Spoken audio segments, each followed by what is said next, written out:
히브리서 8장을 저희가 여러 번 보고 있습니다. 왜 그러냐면요. 히브리서 8장에 보면 하나님이 우리를 얼마나 사랑하시는지, 또 하나님 스스로 당신의 말씀을 번복하신다는 것을 우리로 보여주게 합니다. 또 그것을 감추시지 않고 밝히 드러냅니다. 그것을 보면 우리가 이렇구나 라는 것을 느끼는 것보다, 즉 논리적 흐름으로 일은 일이고 그 다음 이구나 라는 것을 느끼는 것보다 하나님께서 우리를 얼마나 사랑하시는가를 느끼는 게 더 중요합니다. 8장은 그것을 우리에게 가르쳐주고 있습니다. 8장 8절에 보면 저희를 주께서 이르시되 무엇이라고 말씀하시냐면, 그들의 잘못을 지적하여 말씀하시되 주께서 이르시되 볼지어다 날이 이르리니 내가 이스라엘 집과 유다 집과 더불어 새 언약을 맺으리라 말씀하고 있습니다. 새로운 언약, 우리는 이 새 언약이 예수 그리스도로 말미암아 이루어지는 구원이라는 것을 이미 알고 있습니다. 그러면 새 언약이 맺어졌다라는 것은 예전 언약, 즉 예전 약속이 있다는 것이죠. 우리가 동일한 사람과 새로운 약속을 할 때는 예전의 약속이 파기되는 겁니다. 즉 이런 것이죠. 내가 너를 기억해서 하루에 1,000원씩 네 이름으로 저금을 해줄 거야. 그래서 10년 뒤에 네가 얼마만큼 컸을 때 하루에 1,000원씩 저금한 것을 너에게 돌려줄게 라고 누군가 우리에게 말한다면 참 고마운 겁니다. 액수를 떠나서 하루에 1,000원씩 나를 위해서 꼬박꼬박 저금해주고 10년 뒤에 그것을 나에게 돌려준다고 말하니 얼마나 감사합니까? 그런데 그 사람이 어느 날 불러서 이렇게 얘기하는 거예요. 내가 예전에 너한테 하루에 1,000원씩을 준다고 했는데 이제 하루에 10,000원씩을 너의 이름으로 저금해서 10년 뒤에 너에게 줄 거야 라고 말한다고 생각해 봅시다. 그러면 이제 그 말한 사람은 나를 위해서 하루에 1,000원이 아니라 이제 하루에 10,000원씩 저금하는 것이죠. 액수를 떠나서 그 마음이 참 감사한 겁니다. 왜 제가 이 비유를 말씀드리냐면, 옛 언약과 새 언약은 이런 것입니다. 옛 언약을 말씀하시고 맹세하시고 맺으신 이가 하나님입니다. 그런데 성경은요, 놀랍게도 이 옛 언약이 흠이 있다 이렇게 말씀합니다.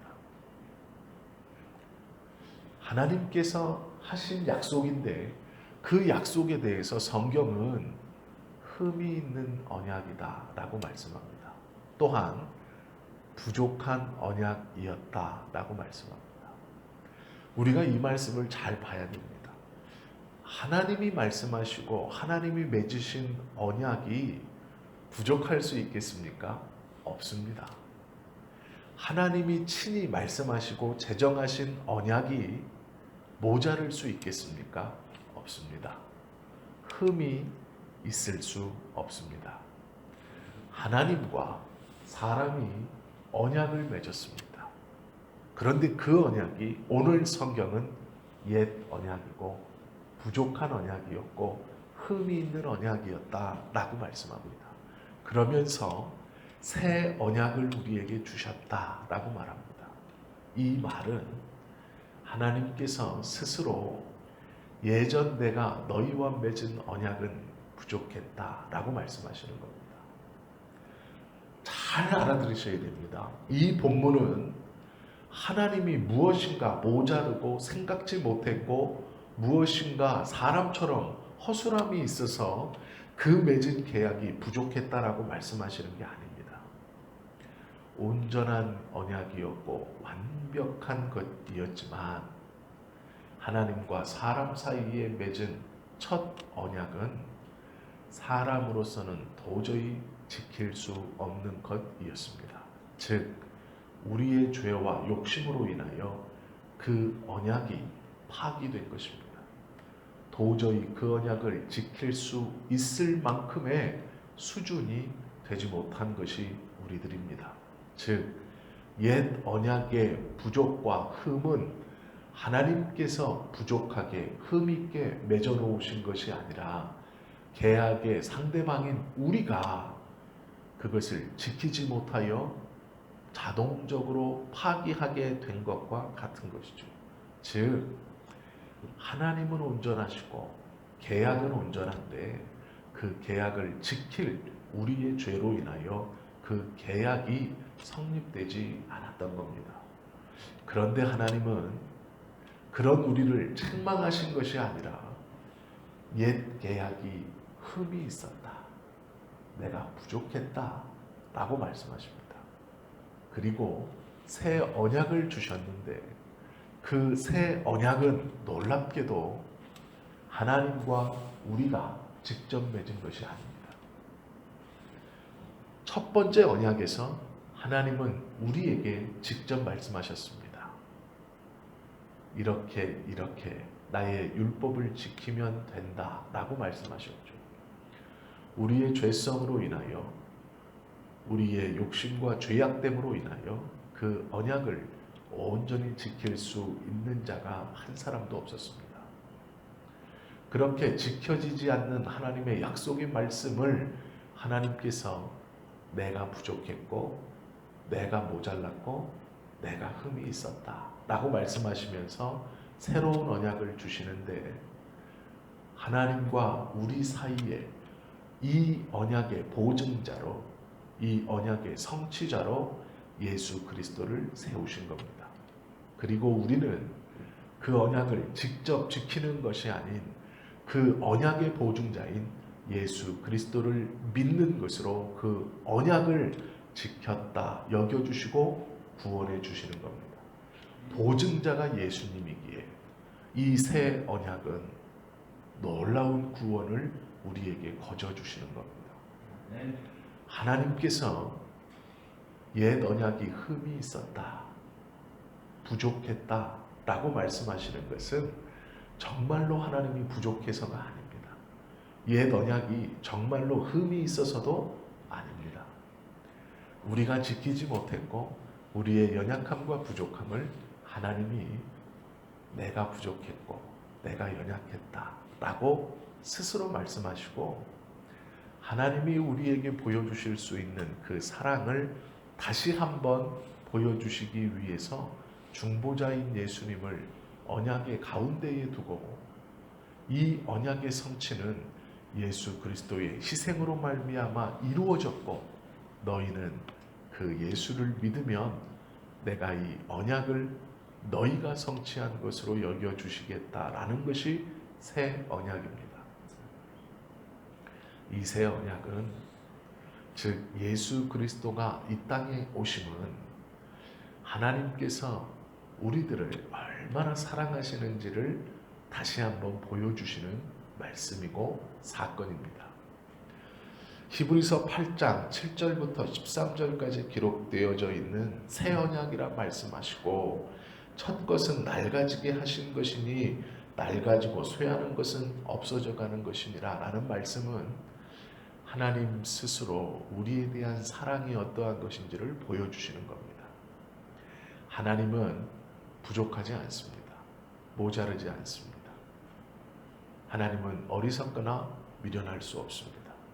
그러나 그 하나님이 스스로 내가 맺은 언약은 부족했다, 모자랐다, 흠이 있었다 라고 인정하시면서 새로운 언약을 우리에게 넌지시 주신 것입니다.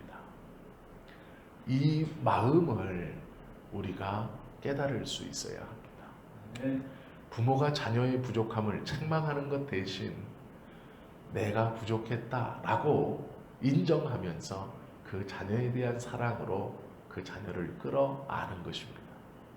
우리는 이러한 사랑을 받고 살아가고 있는 사람들입니다. 하나님께서 우리를 얼마나 사랑하시는가를 우리가 알 수 있다면, 지금 우리의 손에 조금 물질이 부족하고 내 생각과 내 계획대로 우리의 삶이 흘러가지 않는다 하여 실망할 필요가 없습니다. 좌절할 것도 없습니다. 속상할 것도 없습니다. 왜요? 하나님은 우리를 사랑하셔서 당신 스스로 나의 흠이다, 나의 부족이다라고 말씀하고 우리를 끝까지 끌어안고 사랑하심으로 어찌할 줄 몰라 당신의 말씀을 당신의 스스로 바꾸면서까지도 우리에 대한 사랑을 변함없이 보여주시는 분이시기 때문에 그렇습니다. 하루의 삶 가운데 하나님께서 우리에게 말씀해 주시는 놀라운 은혜들이 있습니다.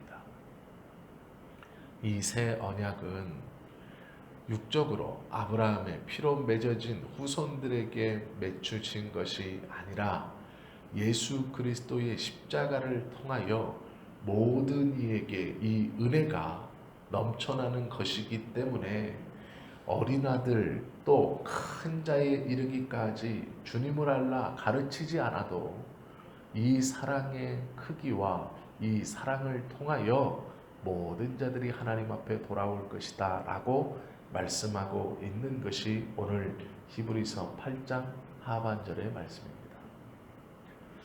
힘이 들고 어려우실 때 하나님께서 나를 얼마나 사랑하시는가를 꼭 기억하십시오. 포기하고 싶을 때, 낙심이 드실 때 이 말씀을 꼭 기억하십시오. 하나님께서 우리를 사랑하셔서 흠 없으신 하나님이 나의 흠이다, 나의 부족이다 라고 말씀하시면서 당신의 말씀을 당신이 바꾸시는 그것까지도 감수하시고 인정하시면서 우리에 대한 사랑을 보여주신 것입니다. 이것이 복음입니다. 이 복음을 받은 우리 모두는 하나님의 이 사랑을 기억하고 감사하며 오늘 하루를 살아가실 수 있어야 합니다. 그 사랑을 붙들고 살아가시는 우리 모두가 되시기를 예수님의 이름으로 축원합니다. 기도하시겠습니다.